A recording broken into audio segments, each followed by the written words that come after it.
할렐루야. 벌써 9월이 끝나가네요. 벌써 2025년이 끝나가네요. 그래도 시간이 지나갈지라도 우리 여호와 하나님은 우리와 함께 하신다는 것을 믿습니다. 주님이 우리를 각자 우리의 이름을 부르신다고 믿습니다. 사랑한다고, 귀하다고, 소중하다고 그렇게 우리를 부르신다고 믿습니다. 함께 사랑한다 말하심에 고백하면서 같이 찬양하겠습니다.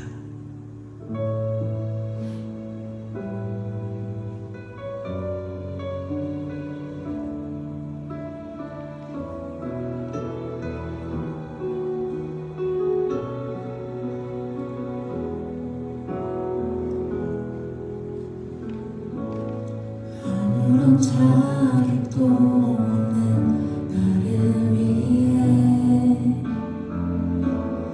아무런 소망도 없는 나를 위해 사랑한다, 사랑한다, 사랑한다, 사랑한다 말하시는 이 낮은 날 위해 아무런 자격 없는 아무런 자격도 없는 나를 위해 아무런 소망도 없는 아무런 소망도 없는 나를 위해 사랑한다, 사랑한다, 사랑한다 말하시네 이 낮은 날 위해 이제 나는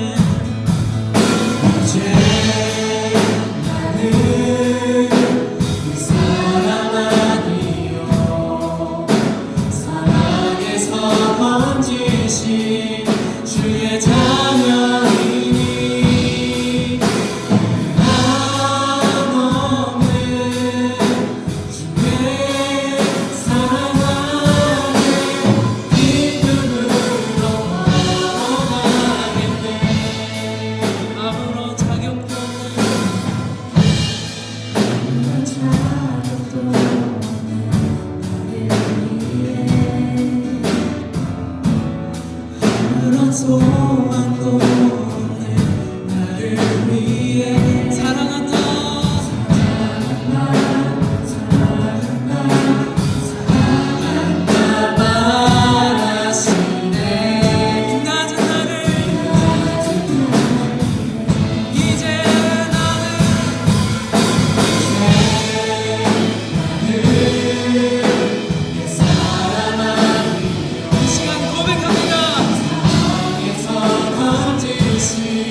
믿사오며 그 외아들 우리 주 예수 그리스도를 믿사오니 이는 성령이 잉태하사 동정녀 마리아를 낳으시고 본디오 빌라델의 고난을 받으사 십자가에 못 박혀 죽으시고 장사하지 사람을 죽은 자리에서 다시 살아나시며 하늘에 오르사 전능하신 하나님 우편에 계시리라.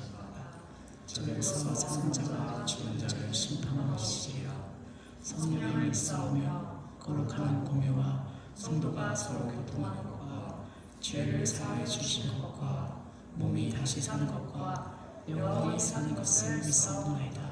아멘. 세상 유혹 시험이 함께 찬양하겠습니다.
지신 예수님 주를 찬양 주를 찬양 손을 들고 찬양 전쟁은 나에게 속한 건 아니니 주를 찬양 손을 들고 찬양 전쟁은 나에게 속한 주를 찬양 주를 찬양 손을 들고 찬양 전쟁은 나에게 속한 건 아니니 주를 찬양 손을 들고 찬양 전쟁은 나에게 속한 것이니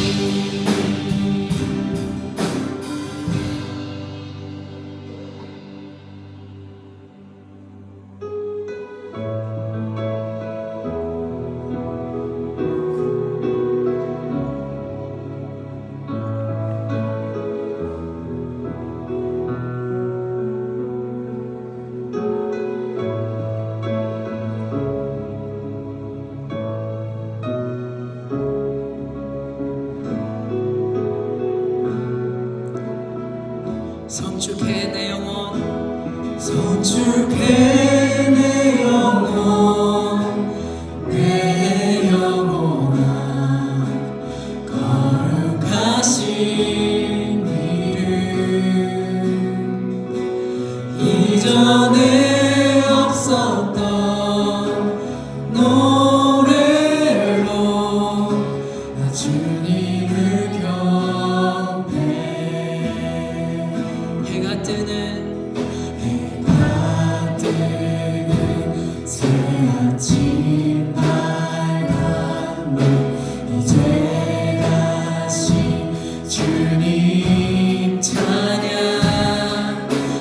무슨 일이나 어떤 일이 내게 놓여도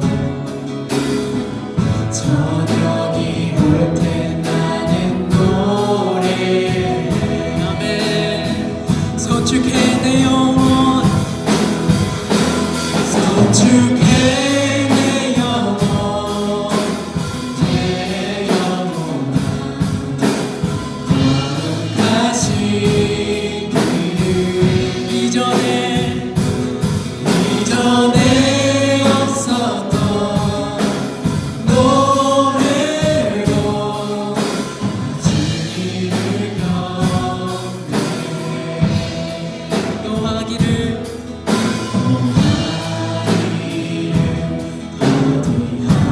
거듭하시는 주 그의 크신 사랑 넘치네. 주의 선하신 내가 노래하리. 수많은 이유로 나 노래해. 서축해 내 영혼, 서축해 내 영혼, 내 영혼아. 거룩하신 이름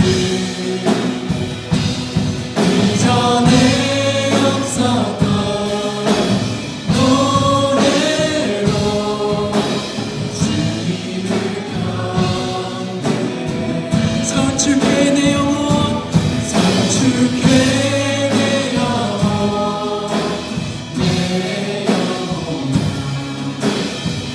거룩하신 이름 이전에 없었던 이전에 없었던 노래로 주님을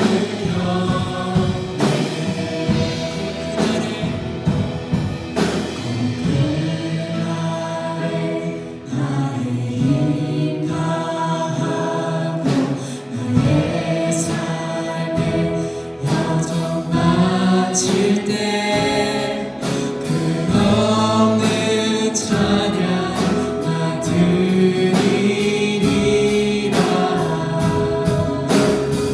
수많은 세월 지나가고 저희 한 번 더 찬양했습니다. 고 그날의 나의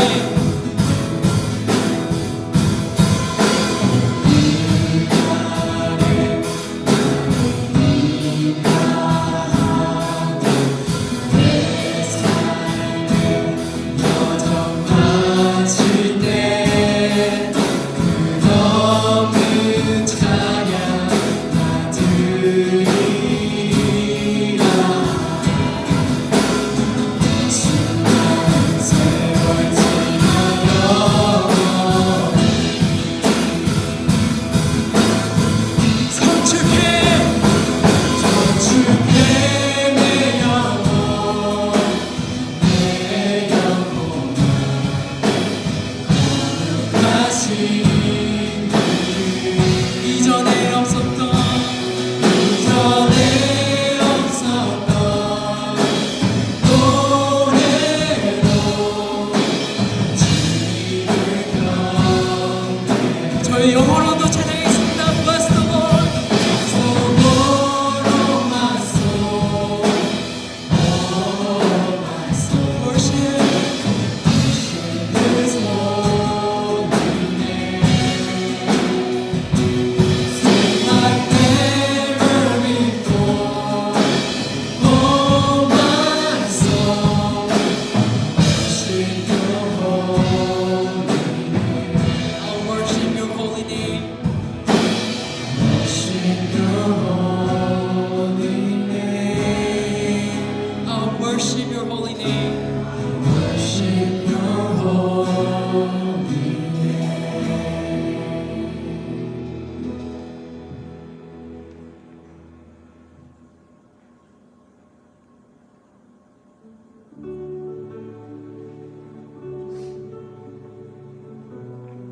우리가 드리는 찬양이 우리의 목소리와 우리의 숨으로 쉴 수 있지만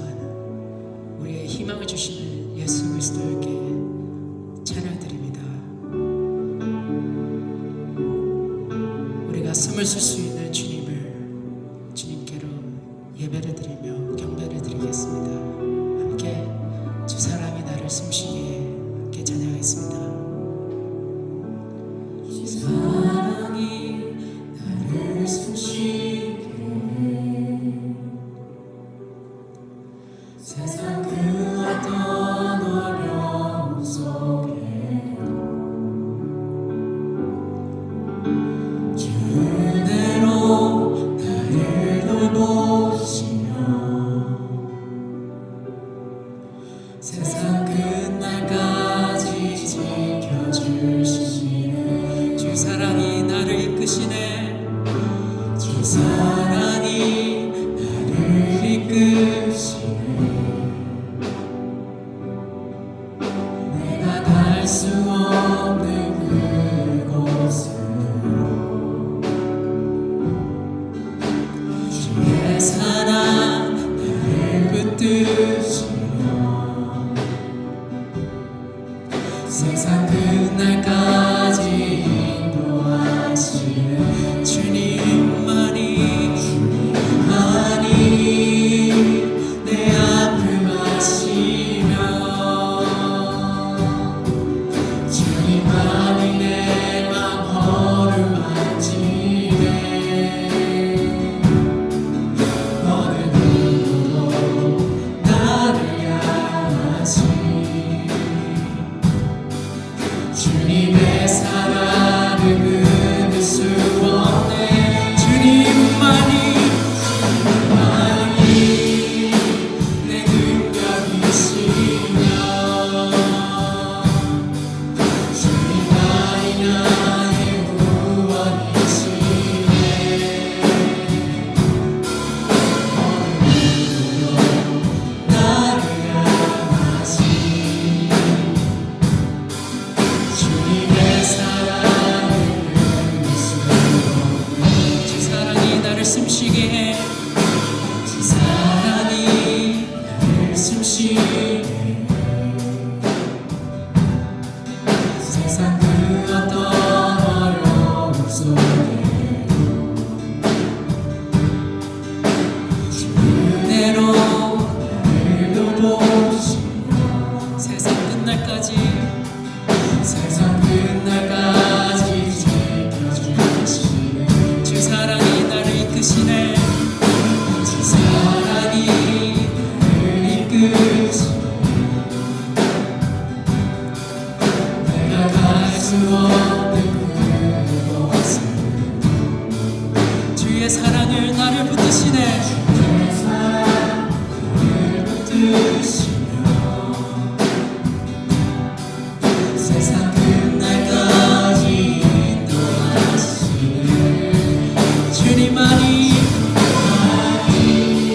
내 아픔 아시며 아멘. 주님만이 내 맘 어루만지네. 어느 누구도 나를 향하시 주님의 사랑을 끊을 수 없네. 주님만이 내 능력이시며 주님만이 나의 구원이시네. 어느 누구도 나를 향하시 주님의 사랑을 저의 목소리 높여서 찬양했습니다. 주님만이 내 아픔 아시며 주님만이 내 맘 어루만지네. 어느 누구도 나를 향하시 주님의 사랑을 끊을 수 없네. 주님만이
내리는 평안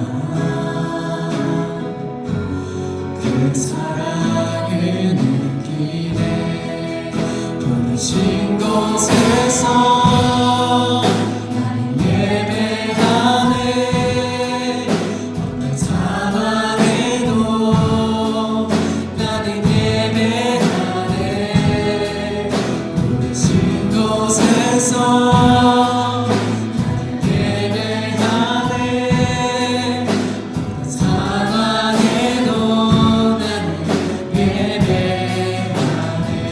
부르신 곳에서 예배하네 어떤 상황에도 나는 예배하네 부르신 곳에서 나는 예배하네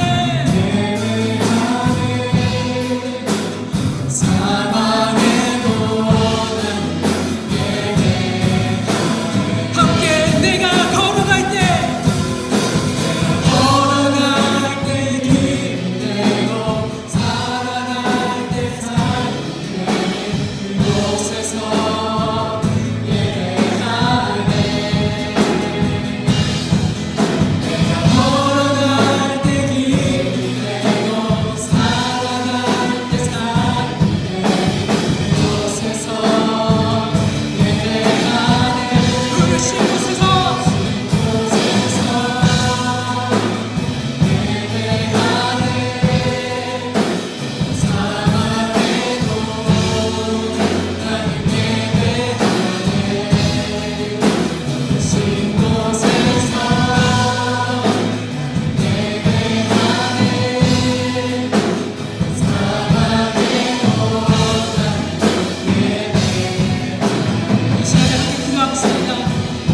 우리의 부르시는 곳에만에 주님께로 예배드리며 주님께로 찬양드리며 우리의 삶을 주님께 드리는 시간을 함께 기도하겠습니다.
사랑과 은혜가 풍성하신 하나님 아버지, 오늘 이 자리에 저희를 부르시고 함께 예배하게 하심을 진심으로 감사드립니다.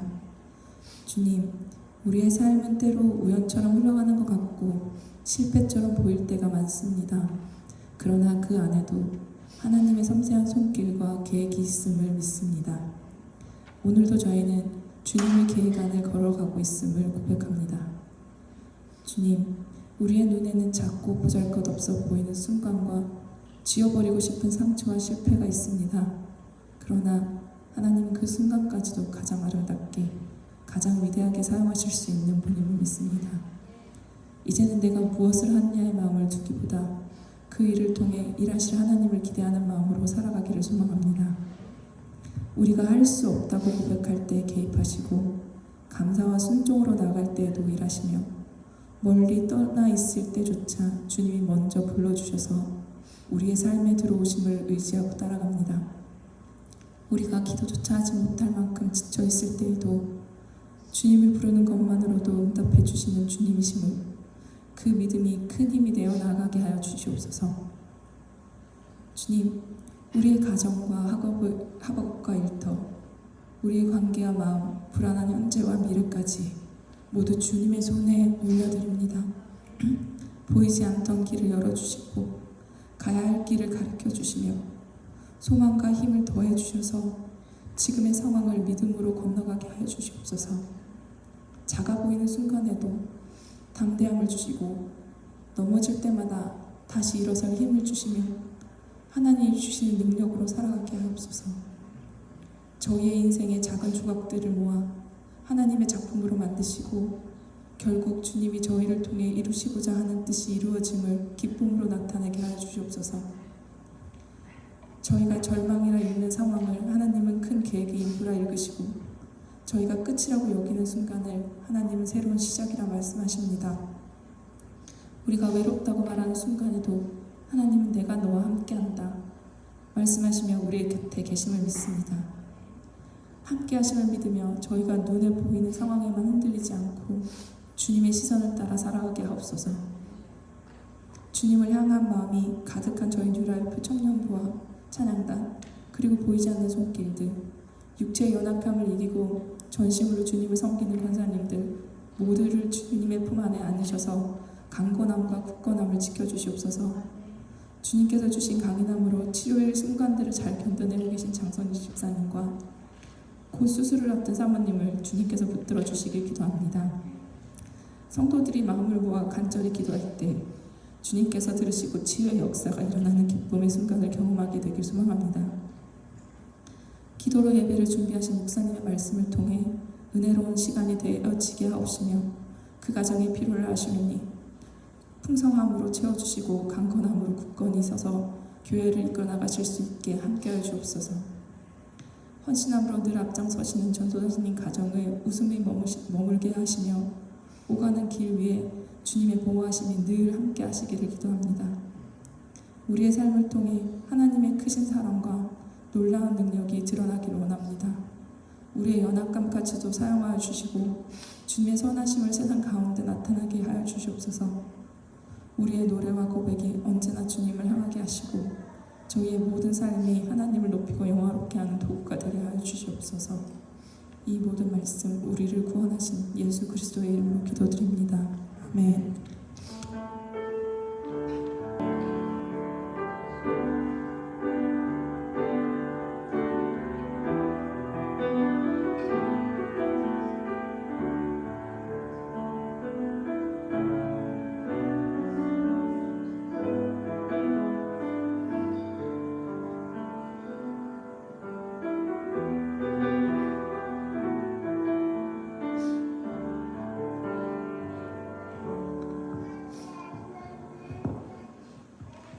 할렐루야. 주님의 이름으로 예배 오신 여러분을 환영합니다. 좌우로 한번 환영해 주시는 시간 갖겠습니다. 잘 오셨습니다. 반갑습니다.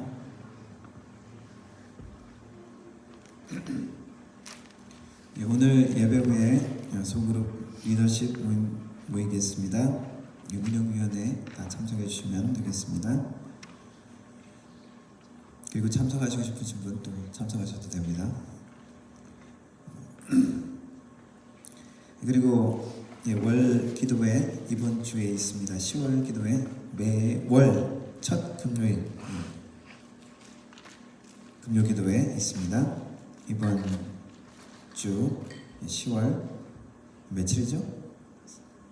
3일인가요? 기도회 금요일 9시에 회의실에서 모이도록 하겠습니다. 기억하시고 함께 기도하시는 시간 가지면 좋겠습니다. 10월달 행사 거기 참고하시기 바라고요. 드리는 위해서 기도하도록 하겠습니다. 살아계신 하나님 아버지 감사합니다. 주님의 백성들 오늘도 한자리에 모여 우리의 입술로 주님께 찬양드리며 우리의 마음으로 우리의 정성으로 주님 앞에 하나님의 말씀 앞에 또한 섭니다. 하나님 여러 가지 마음으로 주님 앞에 나왔습니다. 하나님 우리의 상한 마음 가운데 하나님 위로를 허락하시고 우리의 정리되지 않은 마음 가운데 하나님이 빛이 되시고 기준이 되어주시고 하나님의 힘이 되어 주옵소서. 우리의 연약함 속에 하나님의 말씀이 하나님의 능력이 하나님의 임재가 우리를 이끌어주시는 귀한 시간들이 또한 되게 하여 주옵소서. 하나님 우리의 정성과 마음으로 주님 앞에 나오며 또한 삶의 소득의 11조로 감사의 예물로 주의 영광으로 주님 앞에 드립니다. 하나님, 주님 앞에 드려지는 모든 손길들 가운데는 축복하셔서 헌신의 마음으로 하나님 어려운 가운데 주님께 믿음으로 드렸사오니 하나님 그 모든 손길들이 믿음의 손길, 더욱더 하나님의 능력이 나타나는 손길, 하나님의 사랑과 하나님의 베푸심으로 또한 나누는 손길이 될 수 있도록 주님 인도하여 주옵소서. 그 손길들을 통하여 하나님의 능력이, 하나님의 사랑이, 하나님의 위로가, 하나님의 역사하심이 나타날 수 있도록 도와 주옵소서. 하나님, 이 모든 것들이 주님 손에 사용되어질 때 우리 하나님의 나라가 확장되게 하시고 우리 예수 그리스도 이름이 땅까지 전파되어지며 하나님의 나라 공동체가 예수 그리스도 안에 든든히 뿌리박고 자라나며 강건하게 되어질 수 있는 귀한 역사가 나타나게 하여 주옵소서. 하나님, 이 예배를 주님께 위탁드립니다. 주님 함께 하셔서 하나님의 성령께서 우리의 마음을 붙드시고 하나님의 마음이 우리를 만져주시며 우리의 마음이 주님께 온전히 드려지는 귀한 시간이 될 수 있도록 주님 도와주옵소서. 예수님의 이름으로 기도드렸습니다. 아멘. 함께 일어나서 하나님 말씀 읽도록 하겠습니다. 오늘 말씀은 사도행전 9장 말씀입니다. 1절부터 6절까지 제가 한 절 읽고 여러분들 한 절 읽고 마지막 절은 같이 읽도록 하겠습니다.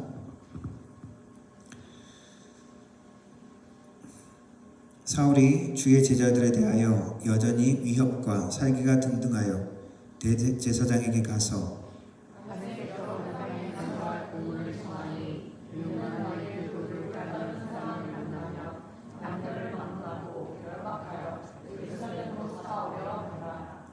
사울이 길을 가다가 다메섹에 가까이 이르더니 홀련히 하늘로부터 빛이 그를 둘러 비추는지라.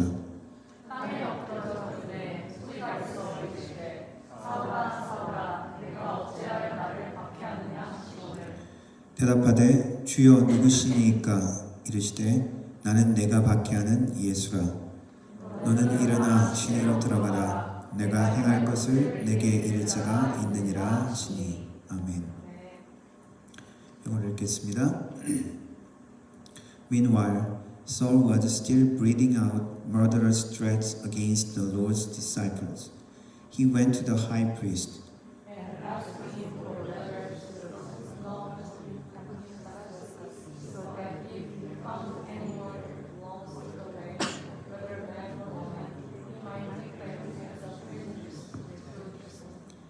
As he neared Damascus on his journey, suddenly a light from heaven flashed around him.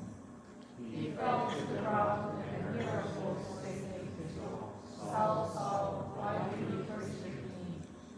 Who are you, Lord? Saul asked. I'm Jesus, whom you are persecuting, he replied. Now get up and go into the city, and you will be told what you must do. 아멘. 예, 앉아주시기 바랍니다.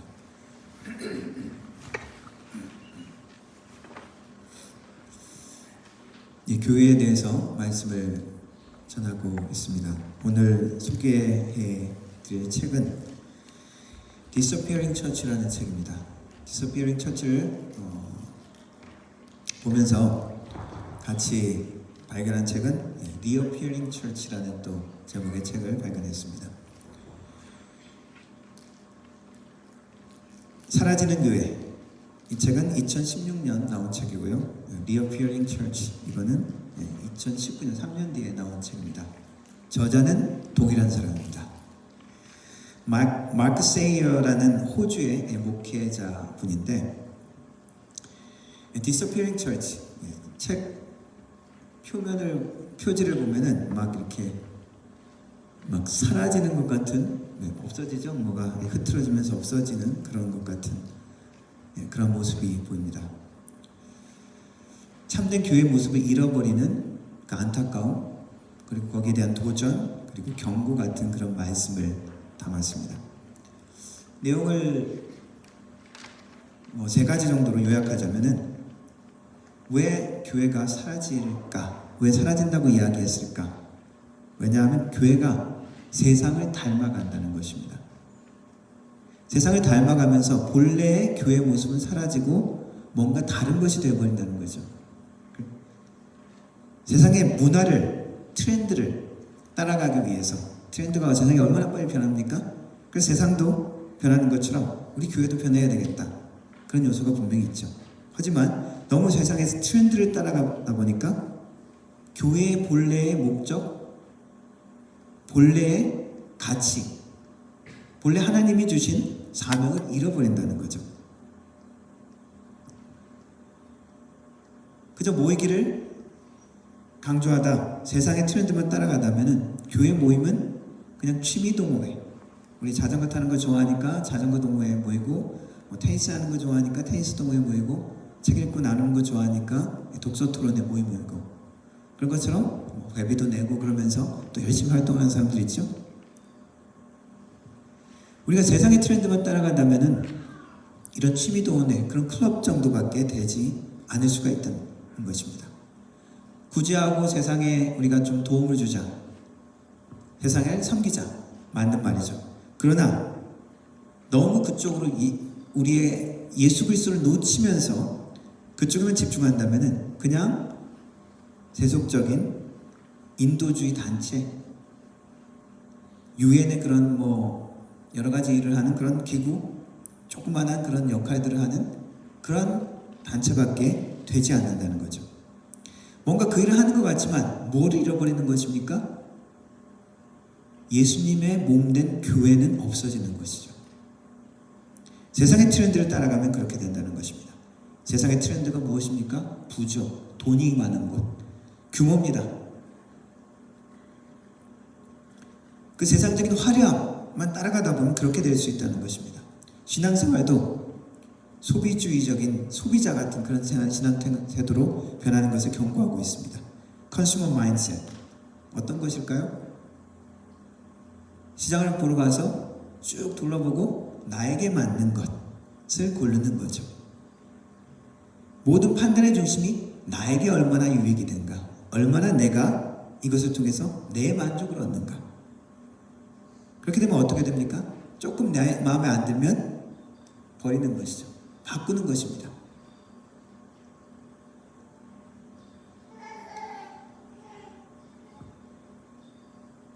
교회라는 단체는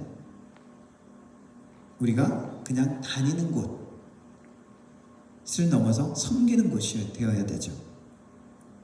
예배는 그냥 보는 것이 아니라 섬기는 예배여야 되는 것입니다. 드리는 예배여야 되는 것입니다. 이렇게 문화적으로 타협하고 예배도 세상의 콘서트처럼 변하고 세상의 화려한 것들만, 기술만 추구하다 보면은 예수 그리스도를 놓치게 된다는 것입니다.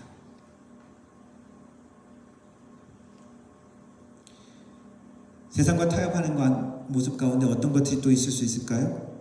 세상은 어떻게 이야기합니까? 이 세상의 진리는 여러 가지가 있을 수 있다. 다원주의 시대죠. 포스트 모더니즘. 그래서 1+1은 2가 아니라 왜 꼭 2만 된다고 너희들은 고집하니? 3이 될 수도 있고 4가 될 수도 있고 100이 될 수도 있잖아.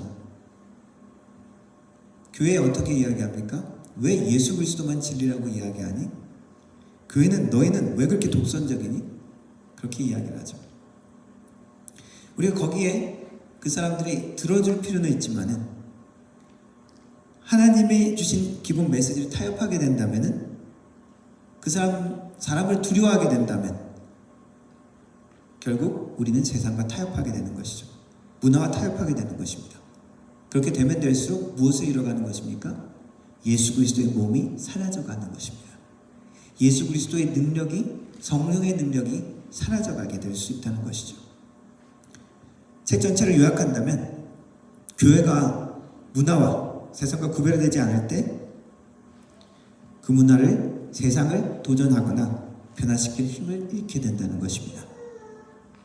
그 힘을 잃는 것뿐만 아니라 교회 자체가 예수 그리스도의 몸을 잃어버린다는 것이죠.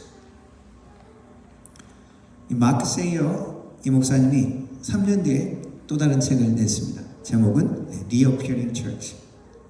이전 책이 문제, 도전을 중심으로 다루었다면 이 새 책에서는 좀 더 희망적인 메시지를 전달하는 하고자 했던 것 같습니다. 새로워지고 갱신되어지고 다시 본래 모습을 되찾는 교회.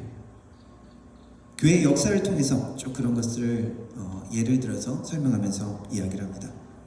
그 중에 강조하는 것을 한 3가지 정도로 요약한다면 하나님의 임재 중심의 회복, 세상적인 중심이 아니라 세상의 방법론, 세상의 노력, 인간의 노력이 아니라 하나님의 임재 중심의 회복, 그것이 참된 회복이 될 수 있다는 이야기를 하고,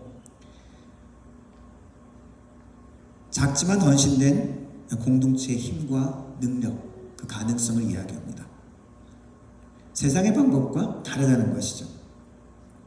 세상에 보는 희망의 모습과 다른 모습입니다. 세상이 보는 희망은 어떤 규모에 대한 희망이죠.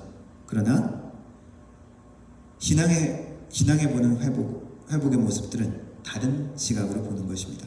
그래서 외적인 어떤 것이 아니라 내적인 변화, 그리고 성령이 주시는 거룩한 불만족, 그것이 진정한 하나님께서 이끄시는 변화이고, 다시 교회, 하나님이 우리를 찾으신 본래의 모습을 다시 회복하는 그런 모습이라는 것입니다. 그래서 진정한 갱신은 새로운 어떤 전략이나 인간의 노력에서 나오는 것이 아니라 하나님의 임재를 우리가 다시 구할 때, 하나님의 임재를 찾을 때, 하나님이 우리를 창조하신, 우리를 부르신 그 목적을 회복할 수 있다는 것입니다. 그래서 어떻게 보면 기도, 말씀, 하나님의 임재, 성령, 늘 들었던 말씀이죠. 그래서 어떻게 보면 새로운 것이 없는 새로운 결론을 내리고 있는 것입니다. 오늘 그 책의 내용과 오늘 말씀을 연결해서 살펴보기를 원합니다. 오늘 말씀의 배경은 바울로 알려진 사울에 대한 이야기입니다.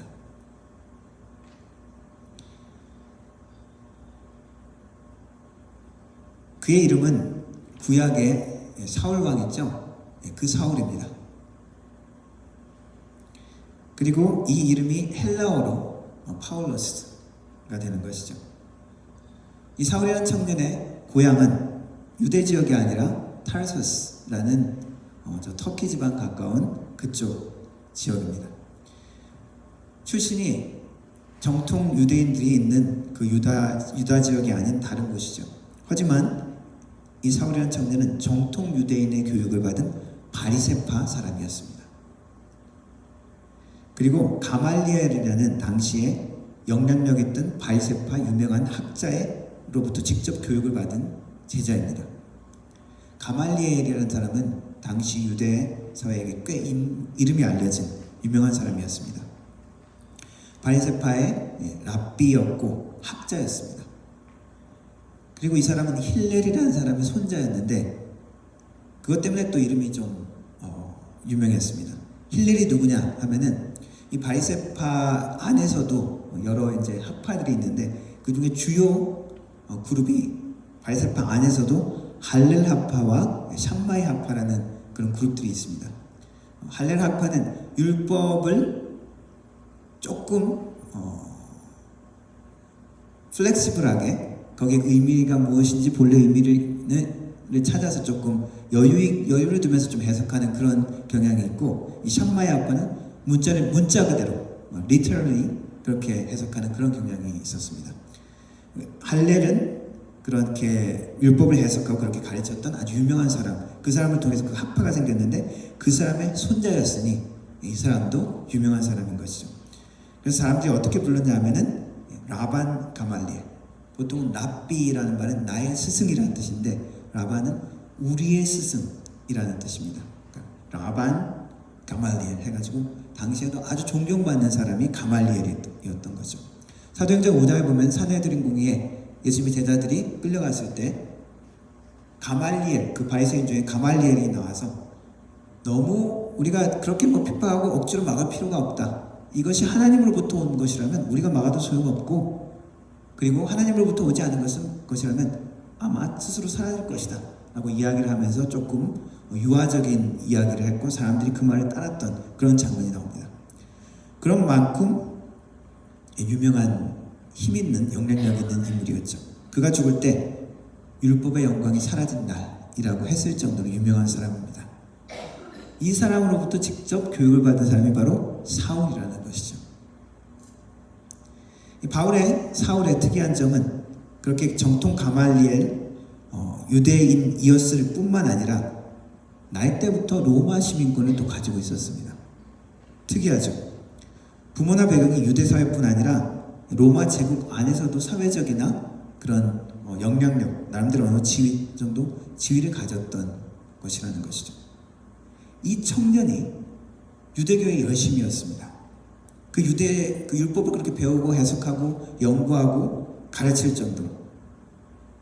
그런데 그가 그리스도인들을 봤을 때 이 그리스도인들은 하나님의 율법을 대적하고 율법을 어기는, 율법을 대적하는 아주 불순하고 위험한 이단 세력으로 간주했습니다. 그렇게 보일 수밖에 없죠. 구약의 율법을 생명처럼 따르는 사람들이었기 때문에. 그래서 이 그리스도인들 모두를 핍박하고 이 사람들을 잡는 것을 자신의 사명으로 여겼습니다. 거기에 앞장섰죠. 그래서 자기가 말씀을 보면 자기가 사내들인 공에 먼저 가가지고 내가 저쪽 이 우리 유대 지방뿐만 아니라 다른 지역에 흩어져서 도망간 그리스도인도 내가 잡아오겠습니다. 그래서 유대 사회의 유대인들을 체포할 수 있는 그런 허가증을 직접 받았죠. 그래서 그 열심으로 지금 어디를 가고 있었습니까? 다메섹, 그 도시에 있는 그리스도인들을 잡으러 가고 있었죠. 그 도중에 어떤 일을 만납니까? 하늘에 빛이 비치고 그 빛 가운데 꼬꾸라져 땅에 떨어집니다. 그리고 묻습니다. 무언가 신적인 하나님 같은 존재라고 생각했겠죠. 그래서 주님, 당신은 누구십니까? 당신은 누구십니까? 나는 네가 핍박하는 예수다 라고 이야기하면서 그에게 사명을 주십니다. 주위에 같이 있던 사람들은 소리만 듣고 아무 말도 못하고 옆에 있었다고 기록합니다. 그리고 사울은 땅에 넘어져서 눈을 떴는데 아무것도 보이지 않는 거죠. 그래서 옆에 사람이 도와줘서 가던 길 다메섹으로 그 도시로 들어가게 되어집니다. 그리고 사흘 동안 보지도 못하고 또 먹지도 마시지도 않고 금식하게 되어집니다. 사울은 이 충격적인 그 다메섹 도상에서 빛을 보고 거기에 꼬꾸라지고 넘어진 그 경험을 통해서 무엇을 경험한 것입니까? 하나님의 임재, 예수 그리스도를 만난 것이죠. 이 경험을 통해서 교회를 핍박하는 자에서 교회를 세우는 자로, 교회를 만드는 자로 변화되어지는 역사가 나타납니다. 소개한 책 마크 세이어는 온전한 구원의 역사, 교회가 다시 나타나는 그 역사가 그 부흥의 계기, 그 모든 것들이 어떤 사람의 노력이나 사람의 기술이나 그런 것을 중심으로 이야기하는 것이 아니라 하나님의 임재를 강조하고 있습니다.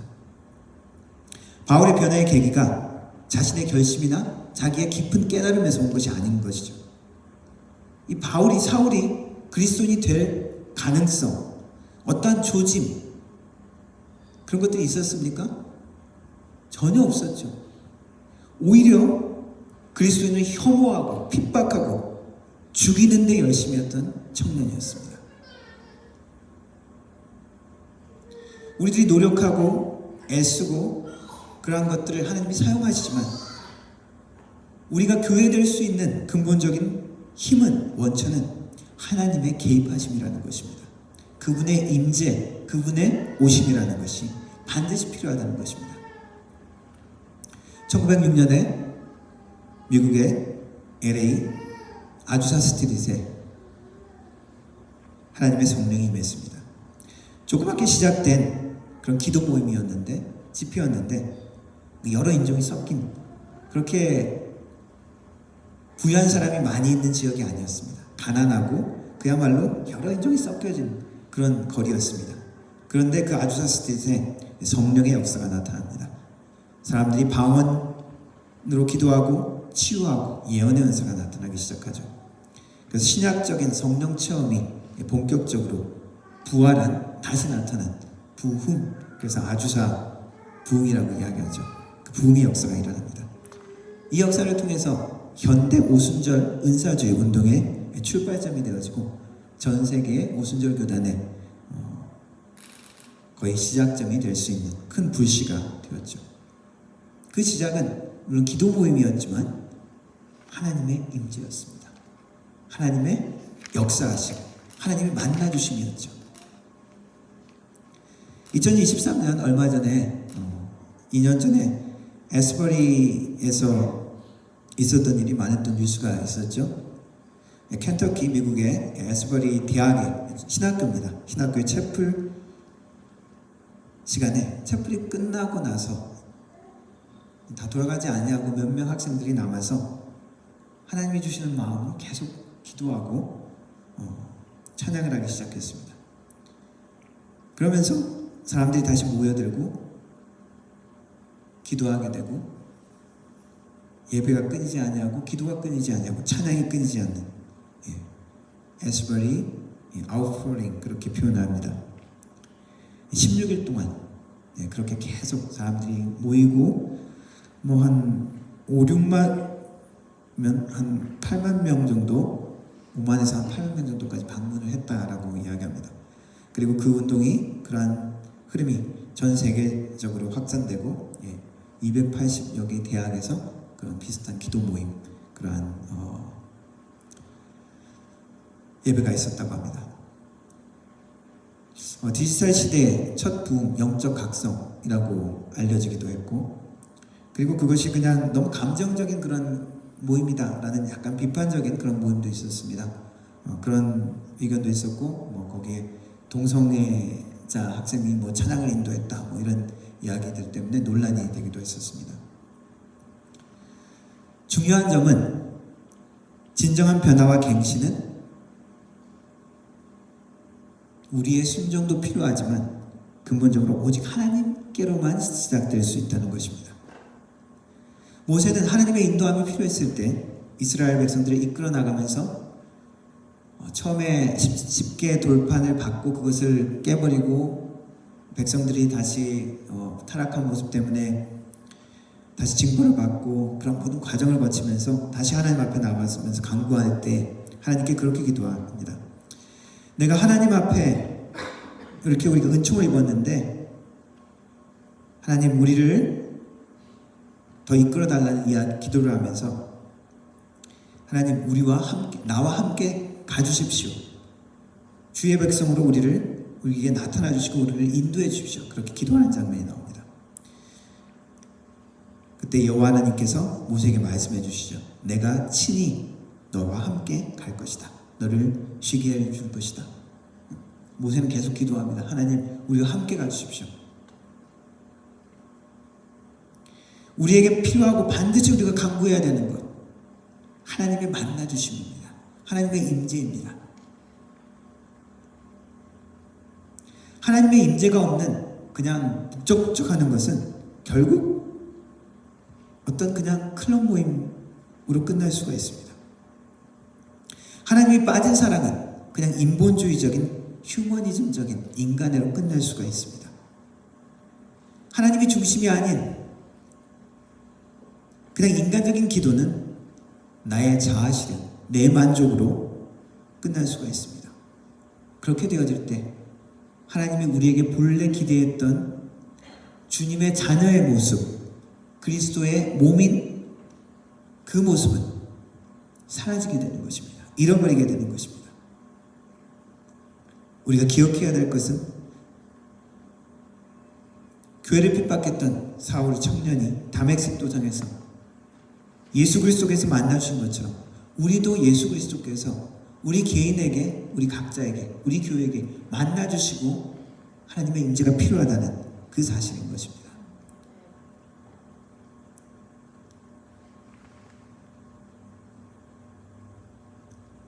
마크 세이어의 이 책에서 또 이야기하는 것 중에 하나는 헌신된 작은 공동체의 힘을 이야기합니다. 창조적인 소수, creative minority라고 표현합니다. 세상의 문화를 플랫폼 문화라고 이야기를 하고 신앙적인 문화는 필러라고 이렇게 대비해서 표현합니다. 똑같은 P로 시작한 것이죠. 일부러 플랫폼. 요즘 인터넷을 포함한 세상의 문화 어떻습니까? 확산 속도가 빠르죠. 속도가 얼마나 빠른지 이쪽 세상에서 일어나는 일의 저 반대쪽 세상에서 몇 초가 안 돼서도 알 수 있는 그러한 세상입니다. 그리고 중요한 것이 무엇입니까? 숫자죠. 팔로워가 얼마나 많은지, 뷰가 얼마나 많은지, 규모, 플랫폼 문화라는 것이죠. 세상의 문화는 그것에 우와 사람들이 많이 모이는구나, 우와 저 사람이 유명하구나, 옆으로 널리 확산되는 속도가 빠릅니다. 그러나 저자가 강조하는 것은 필러, 기둥인 것이죠.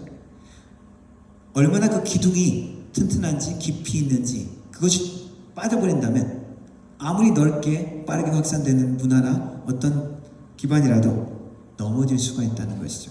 지속되지 못한다는 것입니다. 그래서 예수 그리스도가 함께하는 이 신앙적인 모임은 깊이가 필요하다는 것입니다. 세상의 가치와 반대되는, 대비되는 그러한 가치죠. 기둥인 것입니다. 화려하게 보이지 않아도 그 뿌리가 있는 것이죠. 그리고 연결되는, 궁극적으로 연결시켜주는 것이 이 기둥이라는 것입니다. 예수님도 말씀하셨습니다. 두세 사람이 내 이름으로 모인 곳에 나도 그들 중에 있느니라. 너희들이 한 100명, 한 200명, 300명 적어도 있어야 내가 함께하겠다. 한 1000명 정도 되면 내가 강하게 함께하겠다라고 이야기하시지 않으셨습니다. 두세 사람이 내 이름으로 모인 곳에 나도 너희와 함께 있겠다. 예수님이 함께 하시는 거라는 것이 무엇입니까? 생명이며 능력이며 우주의 주인께서 우리와 함께 하신다는 것이죠. 온전한 주님의 이름으로 모이는 모임, 그것이 진정한 교회의 정의인 것이죠. 작은 교회는 교회가 아니고 조금 덜 된 교회고 많이 모이고 큰 교회는 진짜 교회다. 아닌 것이죠. 성경은 많은 창조적인 소수의 예들을 보여줍니다. 다니엘과 그의 친구들은 유대에서 바벨론의 침략으로 바벨론 제국으로 끌려가죠. 유대의 좀 똑똑한 청년들을 바벨론 제국에서 이렇게 데리고 간 것이죠. 그래서 자기네 사람들로 키우기 위해서. 그러나 그들은 그 대제국의 바벨론 그 어마어마한 제국의 영향력간에 묻혀버리고 따라가고 유대인의 하나님의 백성의 속성을 잃어버린 것이 아니라 이 창조적인 소수 몇 명의 소년들이 어떻게 했습니까? 하나님의 백성의 모습을 지켰죠. 그래서 오히려 바벨론 제국의 신들을, 바벨론 제국의 그 무리들을 수치스럽게 만들었죠. 그보다 더 앞서 나가는 것을 보여줍니다. 그들보다 더 능력이 나타나고 그들보다 더 하나님의 지혜가 나타나는 것을 보여줍니다. 여호와를 섬기는 헌신된 몇 명의 소년들이 바벨론의 그 대제국을 이긴 것입니다. 그 대제국이 침범하지 못하는 것입니다. 사울 청년은 갑자기 보이지 못하는 그 충격 속에 휩싸여서 사흘 동안 먹지도 마시지도 아니하고 금식했죠. 그때 하나님의 음성이 그 다메섹 그 도시에 있는 아나니아라는 사람에게 임합니다. 그 다메섹의 교회였던 거죠. 그가 예수님의 음성을 듣고 사울의 청년을 찾아가서 그에게 안수기도를 하고 그가 다시 보게 되어집니다. 처음에 어땠습니까? 하나님 예수님의 그 명령을 들었을 때 두려워했죠. 주님, 그 사람은 우리 교회를 핍박하기 위해서, 우리를 잡아 가두기 위해서 저 유대 땅에서 온 사람입니다. 근데 예수님 뭐라고 말씀하십니까? 아니, 그 사람은 내가 사용할 사람이다 라고 이야기합니다.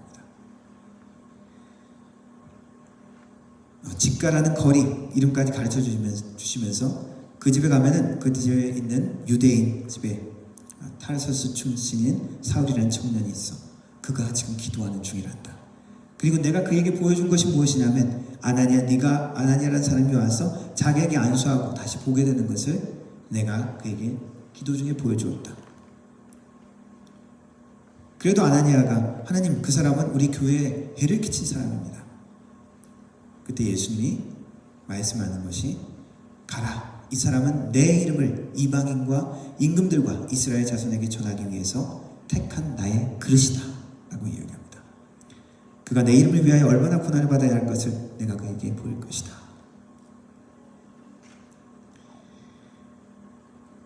그리고 사울을 그 다메섹 교회에 데려오죠. 처음에 두려워했지만 그리고 이 사울 청년을 받아줍니다. 우리에게 원하시는 것은 하나님의 눈으로, 우리가 창조적인 하나님의 눈으로 우리도 다른 사람을 볼 수 있어야 합니다. 아무것도 아닌 자 같을지라도 제가 무슨 하나님을 섬기겠어, 진실하게 하나님의 일을 하겠어 라고 생각하는 사람도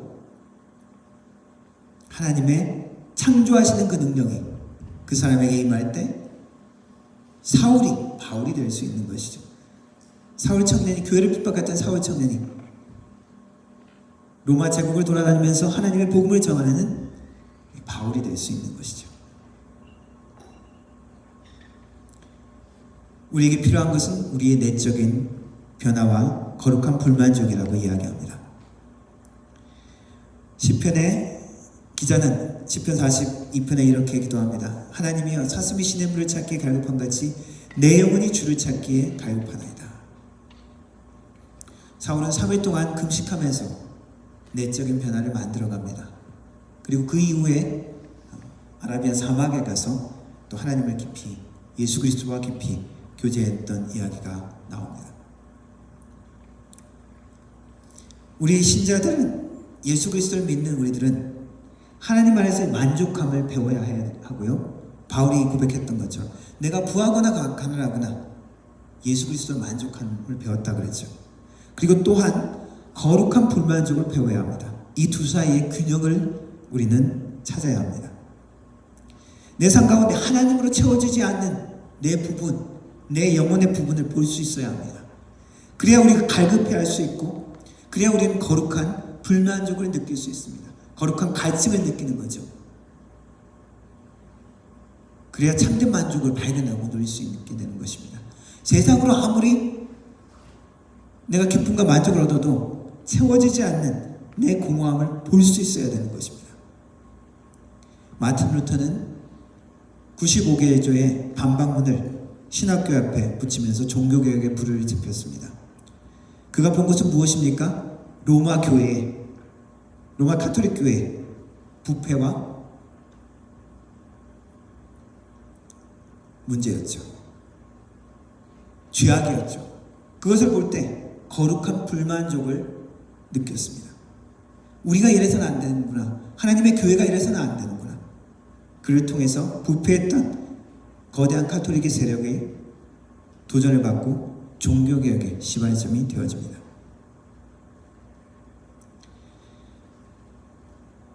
에스라라는 인물은 페르시아 제국에서 있던 유대인들을 이끌고 유대 땅으로 돌아옵니다. 페르시아가 유화 정책을 써서 너희들 민족들, 우리 예전에 끌려왔던 사람들 너희 나라로 돌아가 라고 이렇게 허용을 해주죠. 그때 에스라가 학자였고 하나님의 말씀을 가르쳤던 사람입니다. 약속의 땅으로 돌아와서 하나님의 백성의 정체성을 세우기 위해서 애씁니다. 그런데 하나님의 성전을 세우고 하나님의 언약 백성의 이제 정체성을 다시 회복할 수 있는 중요한 기회인데 도착해 있던 그 유대인들이 그들의 사명을 잃어버린 거예요. 지도자들부터 주변 이방 민족과 섞여버린 것입니다. 하나님의 백성의 순수성을 지켜야 되는데 그것을 놓치고 그냥 그 이방 민족과 함께 교제하고 결혼시키고 딸을 주고 아들을 결혼시키고 그러면서 혼합되어져 버리는 거예요. 에스라가 이 모든 상황을 보고 어떻게 했습니까? 말씀을 보니까 내가 이를 듣고 속옷과 겉옷을 찢고 머리털과 수염을 뜯으며 기가 막혀 앉았다, 주저앉았다라고 이야기합니다. 이 모든 상황 앞에 슬퍼하고 고통하고 분노했습니다. 그것을 볼 수 있어야 된다는 것이죠. 그렇지 않으면 회복할 수 없다는 것입니다. 하나님이 주신 기회인데 그것을 놓치고 잃어버리는 순간인 것이죠. 그래서 고통스럽지만 이방인 가족과 헤어지는, 그들의 과거를 버리고 다시 하나님의 백성의 순수함을, 거룩함을 회복하는 시작을 만들게 되어집니다. 우리도 마찬가지입니다. 우리가 세상과 타협하면 우리는 교회의 모습을 잃어갑니다. 예수 그리스도의 몸을 잃어간다는 것이죠. 예수님께서 말씀하셨죠. 소금이 그 맛을 잃으면 무엇으로 짜게 할 수 있느냐. 그 짠맛을 잃어버리게 된다는 것이죠. 우리가 소금기를 잃어버리면 어떻게 될까요? 세상은 어떻게 할까요? 환영할 겁니다. 반길 겁니다. 아 그래, 진작 그래야지. 예전에 제가 술을 안 마신다고 딱 표를 했다가 어느 정도 지금 이제 내가 신앙을 표했다라는 그런 모습을 보여주고, 또 한편으로는 또 내가 당신들 외면하지 않는다는 그런 것을 표하기 위해서 뒤에 이제 또 제가 마셔줬습니다, 한 잔을. 그러니까 막 좋아하고 박수를 치더라고요. 말하자면 세상은 이럴 수 있다는 것이죠. 우리가 타협하는 것 같은 모습을 보여준다면 줄 때 세상은 좋다고 환영하고 반길 수 있습니다. 그러나 하나님 앞에서 우리는 어떻게 될 수 있는 것입니까? 짠맛을 잃어버리는 것이 될 수 있습니다. 하나님이 우리에게 본래해 주신 그 정체성을 잊어버리게 되는 순간이 될 수 있습니다. 세상은 내가 필요한 것은 취하고 필요하지 않는 것은 그냥 나를 기쁘게 하지 않는 것은 금방 버리는 소비주의 문화 가운데 절여져 있습니다. 내가 무언가 얻은 것 같고 감동받은 것 같으면 참여하고, 조금 그렇지 않으면 버리거나 바꾸는 것이 세상의 방법이죠. 그러나 하나님이 기뻐하시는, 하나님이 이끄시는 우리의 모습은 예수 그리스도의 뿌리를 박는 것입니다. 세상의 소비주의를 따라가는 것이 아니라 주님 앞에 뿌리를 깊이 박고 내가 주님 앞에 드리는 삶인 것이죠. 그러니까 중심이 내가 아니라 하나님이 되는 것입니다. 내가 중심이 안 되는 자기 부인, 회개와 자기 부인을 우리가 잃어버리면은 우리 예수 그리스도의 정체성, 교회의 정체성, 신앙의 정체성을 잃어버리게 되는 것입니다. 복음을 타협하면 우리는 순수함을 잃어버리는 것이죠. 금요일날 우리 집사님 댁에 갔다 오면서 게스비를 쭉 보는데 139 이렇게 나오다가 갑자기 125 이렇다. 한 139에서 125 거의 15센트, 20센트 가까이 차이가 나잖아요. 저게 너무 이상하다. 저거 못한 거 아니야? 이런 말을 했는데, 복음의 순수성에 세상의 것이 들어오면 순수함을 잃어버리고, 그때는 와 좋다, 세상도 막 환영하고 기뻐하는 것 같지만 어떻게 된다고요? 쓸모없고 고장나 버린다는 것입니다. 십자가의 핵심 메시지, 죄, 회개에 대한 메시지가 교회에서 여전히 나타나야 되죠. 부드럽고 편안한 복음, 우리를 위로하고 그냥 격려만 하는 그런 복음이 아니라 나를 찌르는 죄에 대한 메시지, 그리고 회개에 대한 메시지, 십자가의 헌신의 메시지를 우리는 더 환영해야 합니다. 그럴 때 우리는 세상과 구별될 수 있고 우리가 누군지 발견할 수 있는 것입니다. 우리에게 주신 그 소금의 짠맛을 우리는 지킬 수 있는 것이죠.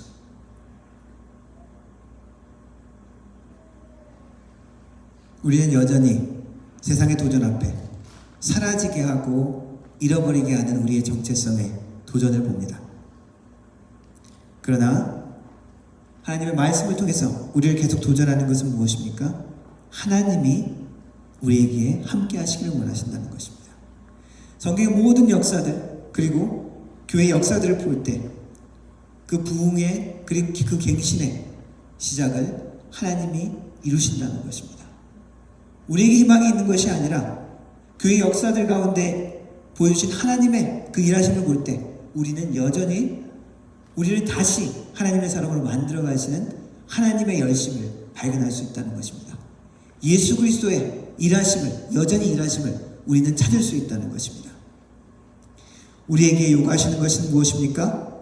우리가 거룩한 갈망함을 가지고 우리의 하나님이 주시는 그 복음의 진리에 깊이 뿌리 박는 것입니다.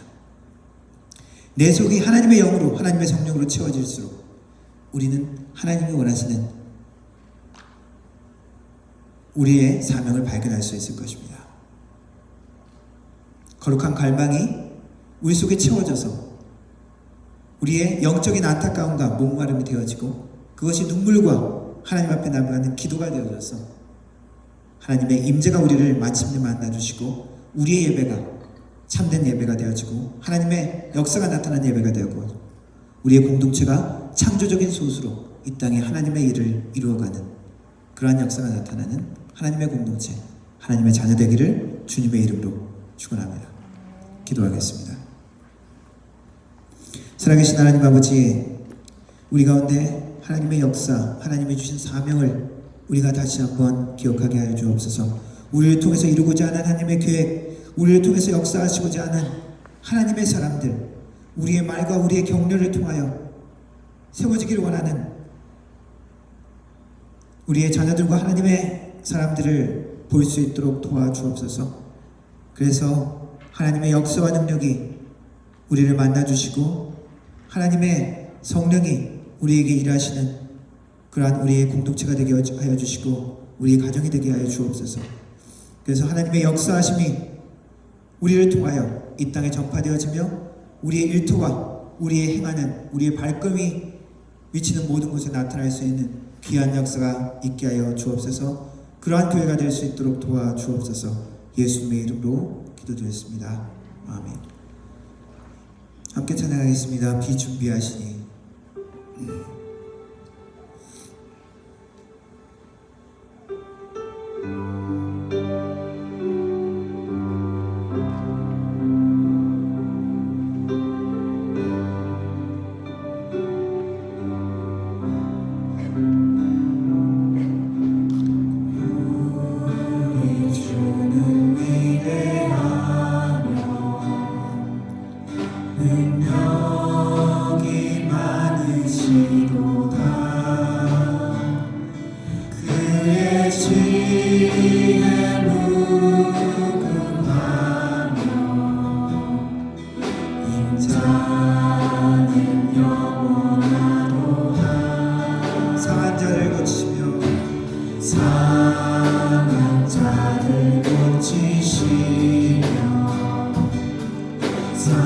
상처를 싸매시도다.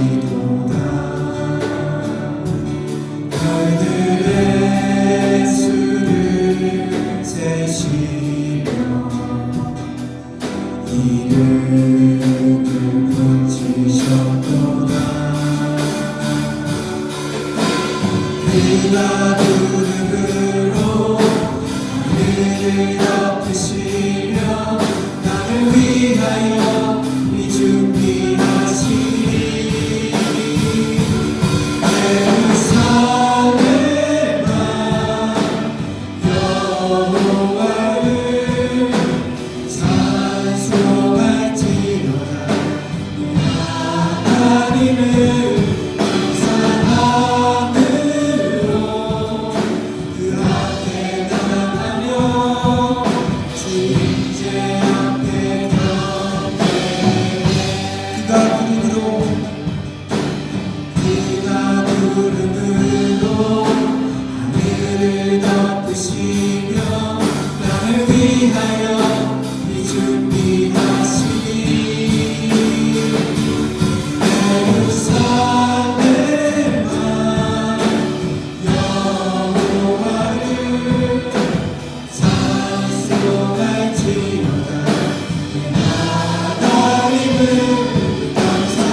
지금은 우리 주 예수 그리스도의 은혜와 성부 아버지 하나님의 놀라우신 사랑과 성령 하나님의 위로 교통 충만하신 은사가 예수 그리스도의 임재를 사모하며 그 임재와 그 능력 가운데 이 하나님이 주신 예수 그리스도의 몸된 교회의 몸을 회복하기를 다짐하는 머리 숙인 모든 성도들 머리 위에 그 가정과 일터 위에 교회 위에 영원 무토록 함께 하실지어다. 아멘.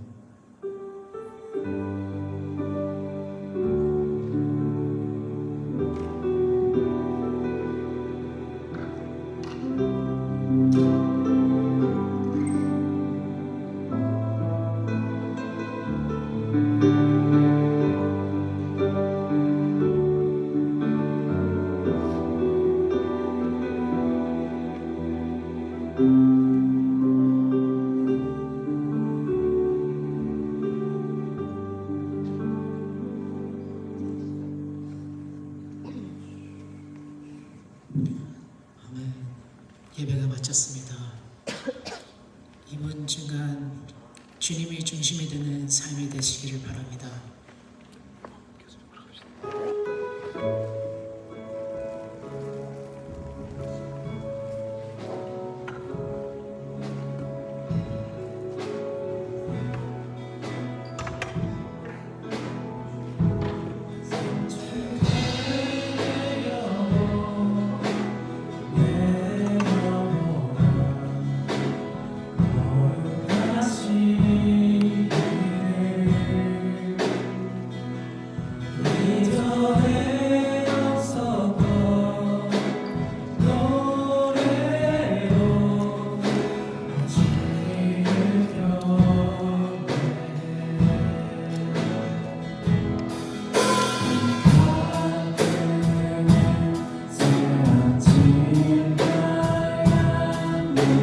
이제